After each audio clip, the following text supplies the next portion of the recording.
너희는 이르기를 이는 여호와의 유월절 제사라.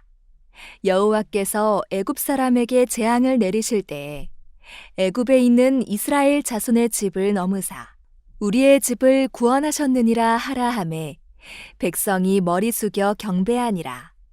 출애굽기 12장 27절 말씀. 하나님의 부름을 받은 모세가 애굽 왕 바로에게 가서 말했어요. 이스라엘 백성을 보내주시오. 뭐라고? 지금 무슨 말을 하는 것이냐? 절대 안 된다! 바로의 태도를 보신 하나님께서는 애굽에 무시무시한 재앙을 내리기 시작하셨어요. 하나님께서 내리신 재앙들은 모두 애굽 사람들이 섬기던 우상신들과 관련이 있었어요.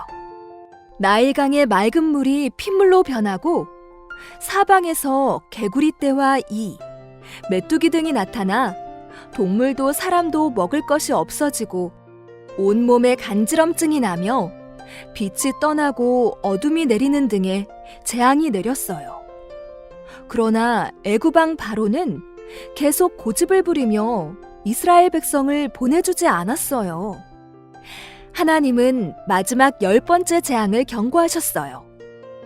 10번째 재앙으로 첫째로 태어난 모든 것들이 죽임을 당할 것이라고 하셨어요. 그 중에는 애굽 왕 바로의 첫째 아들도 포함되어 있었어요.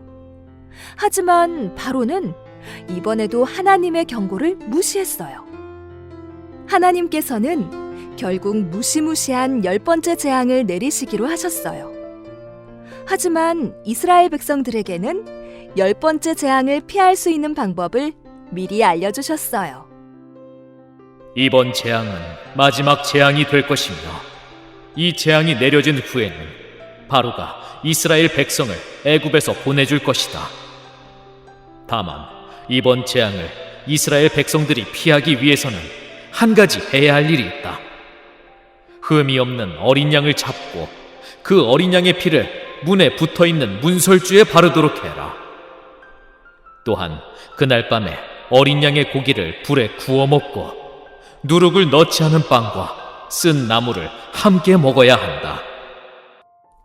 하나님께서는 10번째 재앙을 내릴 때 문설주에 어린 양의 피가 발라진 이스라엘 백성의 집은 넘어가시겠다고 말씀하셨어요.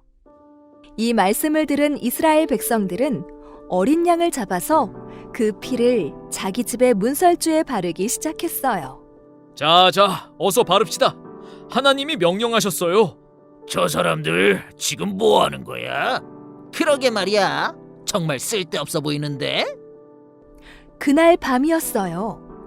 하나님의 천사들이 애굽의 곳곳을 다녀간 후 애굽 사람들의 집에서 통곡하는 울음소리가 들리기 시작했어요.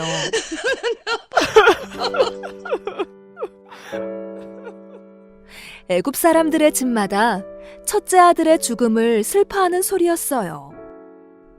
하지만 이스라엘 백성의 집은 조용했어요.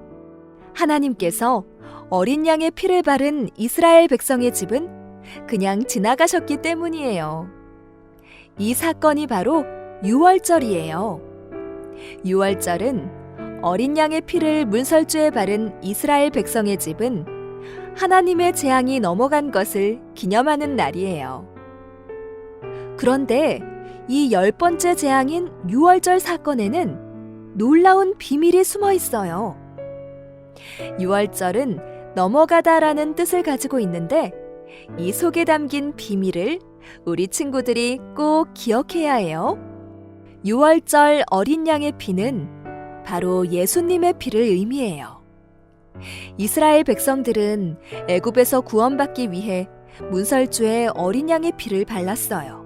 이것은 우리가 죄에서 구원받기 위해 예수님께서 십자가에 달려 피 흘리신 것을 믿는 것과 같아요.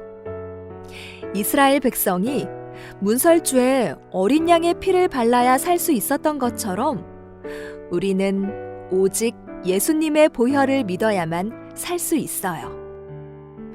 예수님은 하나님의 어린 양으로 이 땅에 오셨어요. 어린 양의 피는 생명을 의미해요. 우리는 예수님의 피로 새 생명을 얻고 구원을 받아 하나님의 자녀가 되었어요. 친구들, 그럼 구원받은 하나님의 자녀인 우리는 어떻게 살아야 할까요? 뭔가 좀 다르게 살아야 하지 않을까? 맞아요. 하나님의 자녀는 구별된 삶을 살아야 해요. 구별된 삶은 말씀에 따라 사는 것을 말해요. 여러분도 하나님의 자녀답게 살고 싶나요? 그렇다면 하나님의 말씀에 귀를 기울이며 하나님이 기뻐하시는 구별된 하나님의 자녀가 되게 해달라고 기도해요.